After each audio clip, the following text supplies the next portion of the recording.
So we were talking about consciousness, Yeah, consciousness. So and then the fact that human language is in a way restricted because it's difficult to distinguish between you as a person and you as part of the consciousness or the consciousness element of you. yeah, And so can you reflect on what you were saying? yeah, like how you put it right now, for example, Yeah. it's not like part of you is conscious, Mm-hmm. but it's like you are conscious, and then let's say something else is conscious, Yeah. but you and that something else, but your consciousness that something else's consciousness Yeah. is the same consciousness, Okay. and this consciousness like it's not bound by time, or it's not bound by space. Got it. It's like it's something that is independent of it. It's something that is common in all of the, let's say, the beings, so to speak. Beings also like it beings, you know, when you say beings you already introduced a kind of separation, right? Because you have beings and non-beings. Yeah. But consciousness is not like that also, because Okay. it is about Uh-huh. like I recently read a book about a very nice book about, it's about like how it's a story about the father and the son. The Mhm. son is like in the height of the book, in the height of the story, the son was like around 50. It was very curious, and they were talking about like what you are, you know. Yeah. And I really liked how the father put it for him, and he told him something about like you reach like a certain point in your life where like when you're like a baby or something, you become aware of yourself. From that moment on, that's when your identity is created. Okay.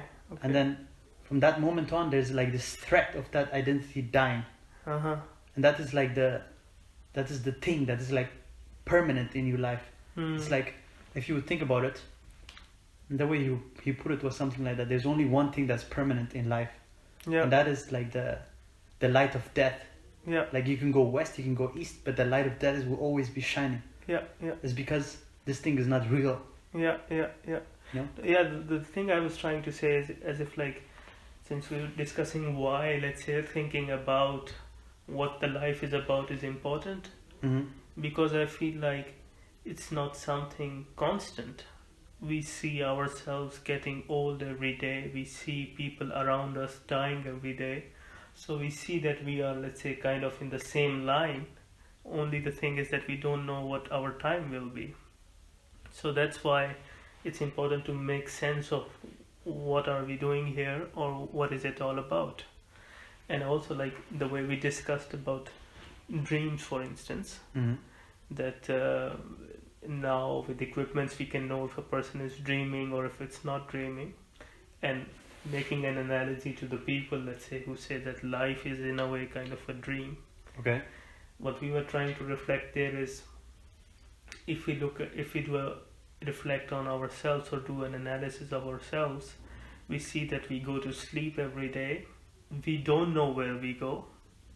It's like someone switched off the light or something like that, Mm-hmm. and the next morning you wake up and you see a lot of well-established concepts and things around you. Yeah.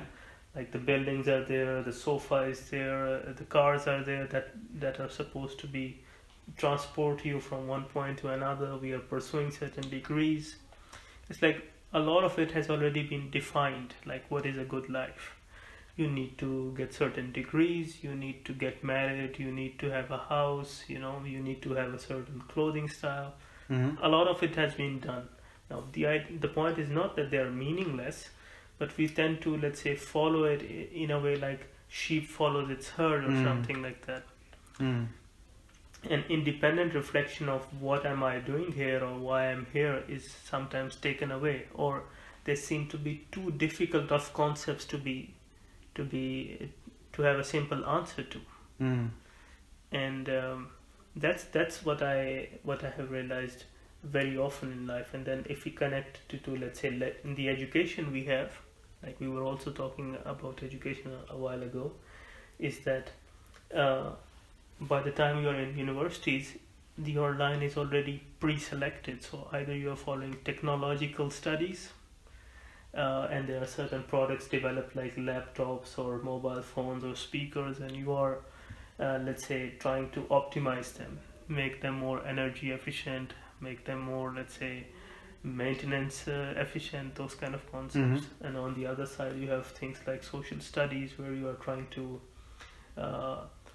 predict the market. You are trying to, help the people, either medicine studies. So there are contributions we are doing, but then again, still the question remains, in a way, like, what is it all about, or why are we still doing it? And the concept of death.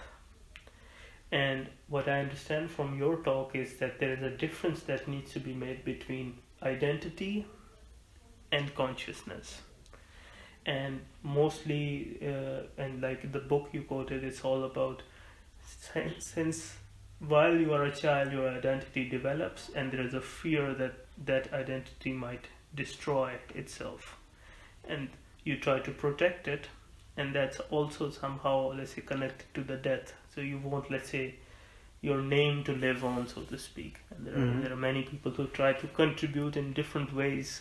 Some can be noble aims, some can be just personal aims, but the whole attempt is that my name lives on, kind of what we see, let's say, also in the Egyptian pyramids. Yeah, but I think like people feel it in a more primitive way, because like having your name live on, it doesn't seem to me to be a very important thing, you know. Like I would see it as more like when you see other people dying. Yeah. I think that affects you more. Yeah. For example, because it reminds you of your own identity dying. Yeah. Another thing I would like to say is that it's not like you are protecting the identity. The identity is like it's protecting itself.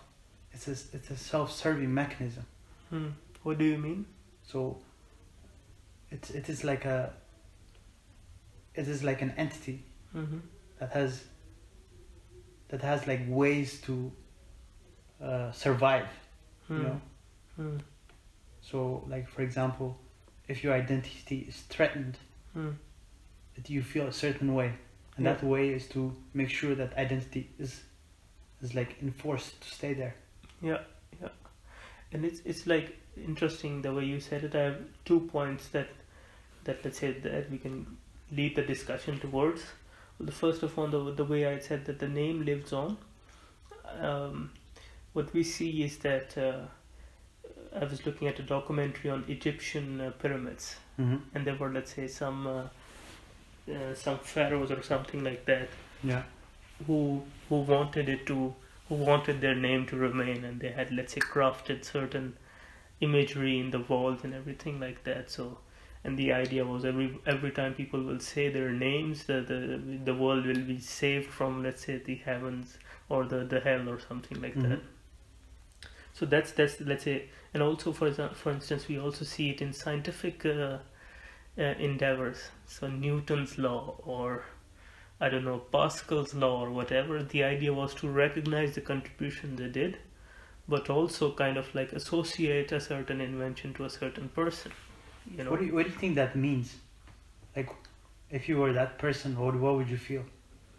I think it's about recognition that your contributions have paid off, and let's say, or you feel honored, kind of like that people think that your ideas are worthy, or it also means a kind of distinction that despite all the critical analysis on your idea, it still is rigorous enough, specifically talking about scientific domain. And then it's a matter of distinction, you see, that this guy found something which is solid, so to speak.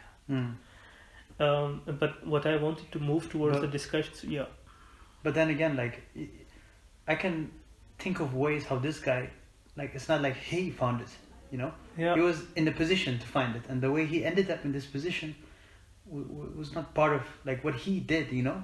It's like... That is true, and that brings to a very important point of the word research. You see, there is a R-E before search. So a search which has been redone. It's like a research. It's not like search. Right.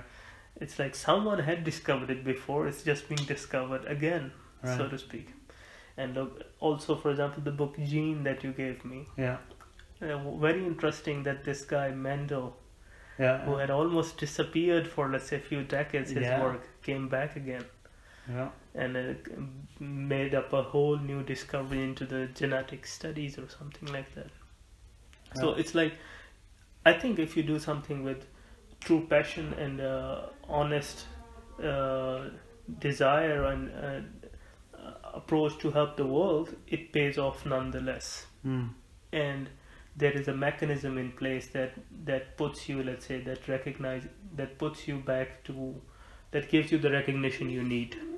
It doesn't matter if it's given to you while you're alive or after you're gone. Like, for instance, in the case of Mendel, he didn't know that his discovery will end up, let's say, in such a big advances in the field of genetics. But we are remembering him But- now because of his But- contribution. What is like difficult for me to understand is like why is it relevant that we are remembering him or not? That's a really good question. Why is it relevant? Because he's dead. Yeah.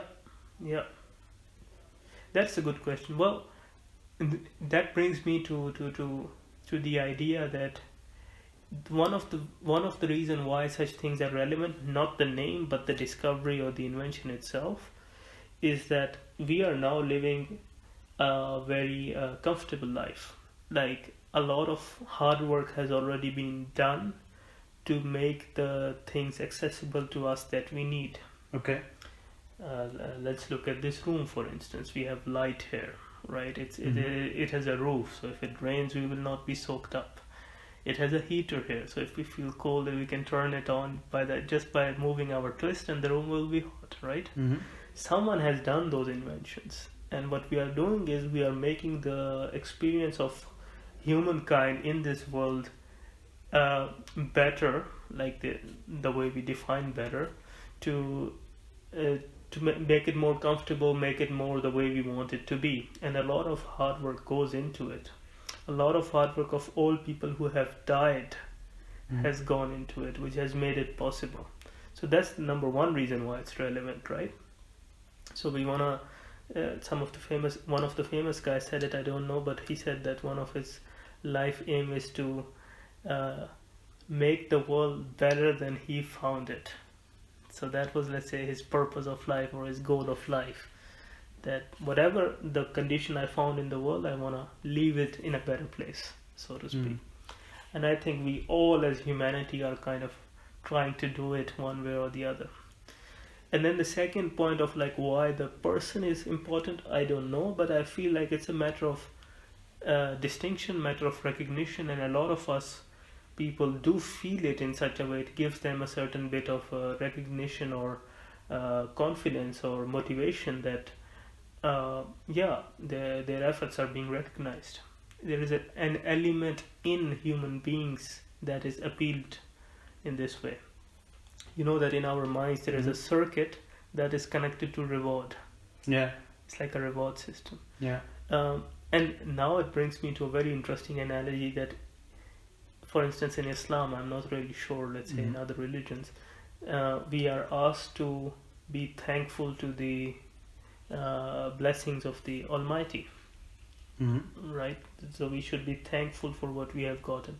And surely we should be, because we are very blessed. I mean, I don't have any medical conditions right now with me. My family is fine. I'm financially having a job, so there is a lot to be thankful for, right? But in general, I mean, there is something connected to the element of to the activity of being thankful that opens up new doors, I think. It's like if you are not thankful, you don't get what you deserve, kind of. So something like that. The way I understand it, Yeah. being thankful is like in order to be thankful, you need to, like, for example, you cannot be angry and be thankful at the same time. Yeah. You know, so what that does is like it lifts your consciousness. and what it does lifts your consciousness closer to God. Oh. So Oh, wow. by being thankful, Yeah. that's what it's doing. You know, I'll give you like a more simpler example. Mm-hmm. Is that if a person is depressed, Yeah.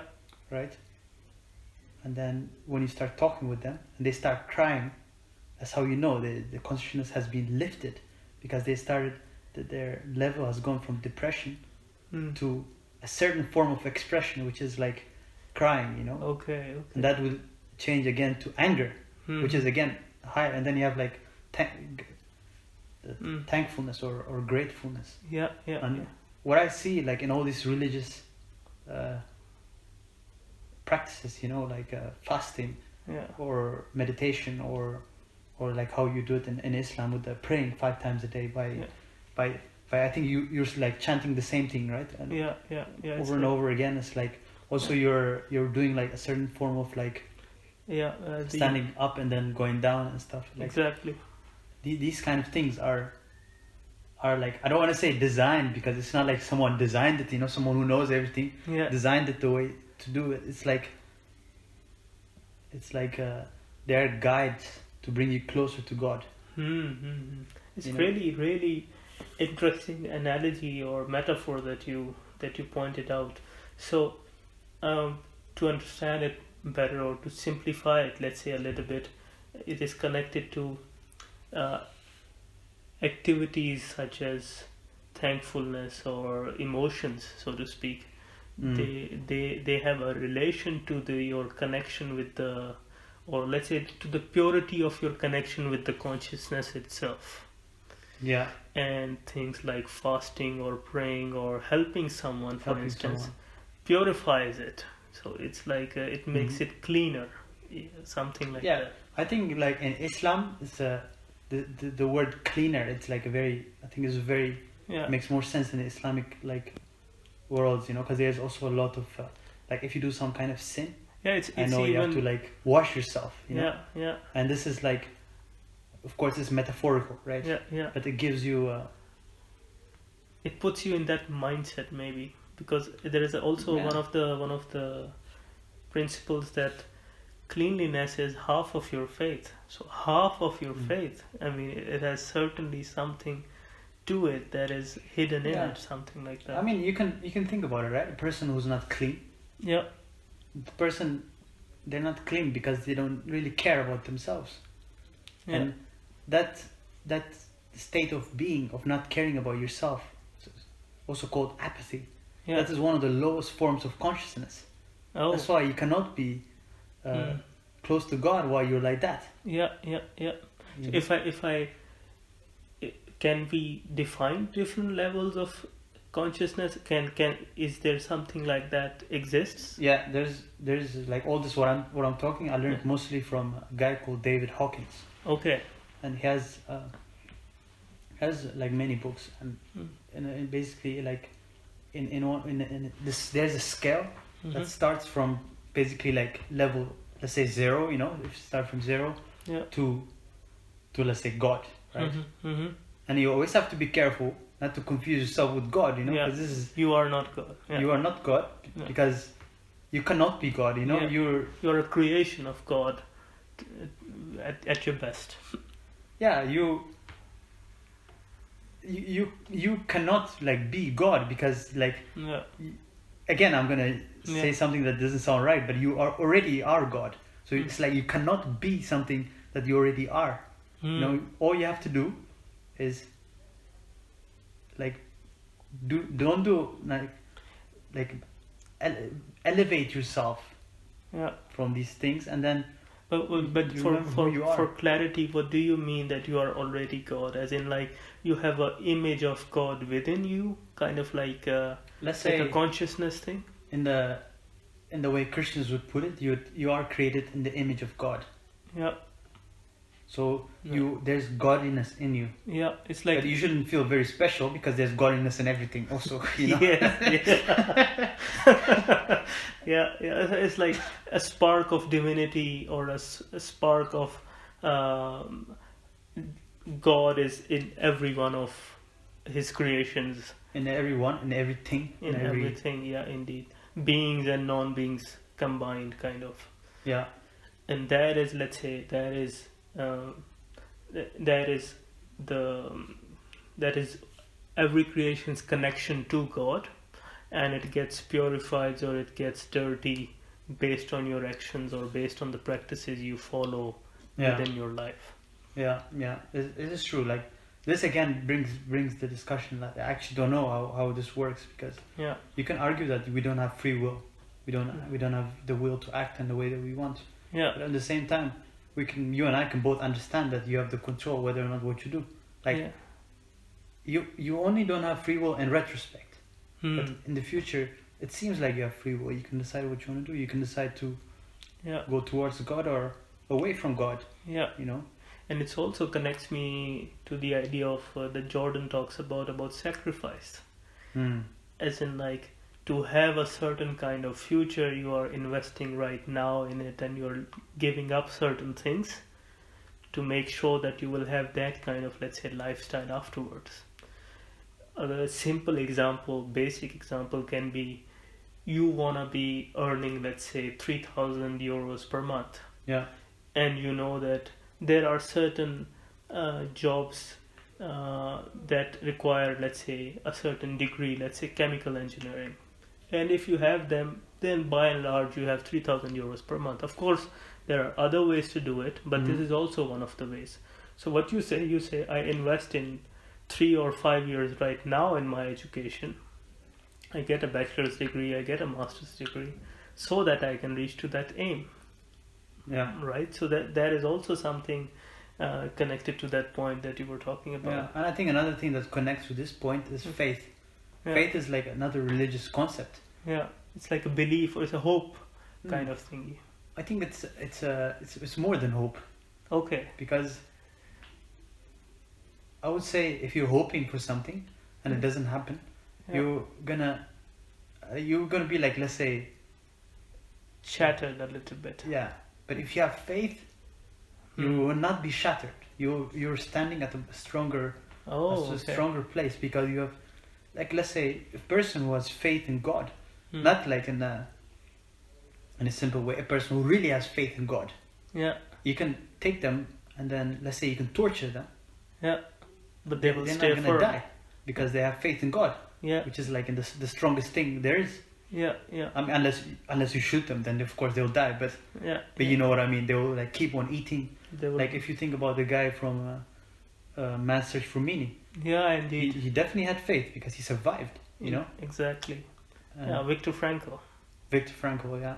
Yeah. No, indeed, and that was quite an inspiring book, I must say.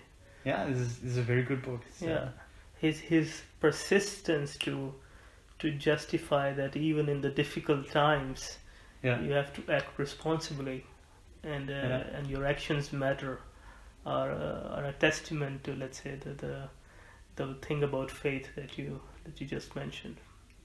Okay, now thank you, Nate. Was a good Yeah. talk. that was good. It's Yeah, good. let's keep Something doing to it, work. and let's keep the ball rolling. Yeah, sounds good. Yeah, thank you. Yeah.